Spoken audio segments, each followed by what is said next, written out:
Un escenari mític com el Madison Square Garden de Nova York ha estat testimoni d'una de les imatges pel record de la història de l'esport espanyol. Mai abans, dos germans havien estat titulars a un partit de les estrelles de l'NBA.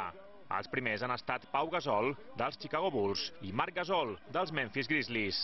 Ells dos han estat els encarregats de fer el vot inicial d'un partit que, com sempre, ha estat pur espectacle, amb 21.000 espectadors al pabelló y más de 100 millones de fora. Bien, pues, con ganas. Hombre, ha sido un momento bonito. Nos sabíamos los dos que los dos hemos ido a por ella y bien. Al final, pues mira, me la he llevado yo.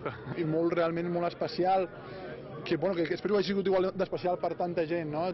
Companys nostres de tota la vida, amics, família. Jo crec que fins i tot gent que ens ha vist, que no ens coneix però que ens veu, crec que estan contents, no? de veure'ns allà, i jo crec que no, bueno, ja et dic, o sigui, em semblava de pel·lícula. Pau, que ha acabat amb 10 punts i 12 rebots, ha començat la festa amb aquest tap sobre Klay Thompson. Però després no ha pogut seguir el seu germà Marc, que travessa tota la pista i acaba esmaixant. 6 punts i 10 rebots per al petit dels Gasol. Més fites per a la història, Russell Westbrook ha establit la millor marca anotadora en un primer temps d'un All-Star. 27 punts per al base d'Oklahoma. Un clàssic d'aquesta cita, com l'alemany Dirk Nowitzki, també s'ha afegit al show amb aquest alley-oop servit per Stephen Curry. Precisament, el base dels Warriors ha fet una de les millors cistelles del partit. Aquesta entrada acrobàtica que finalitza a una mà i contra el taulell.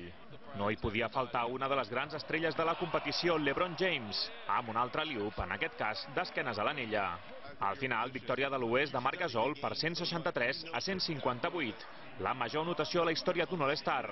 I MVP per Westbrook, màxim anotador del partit amb 41 punts, just a un del rècord del mític Will Chamberlain.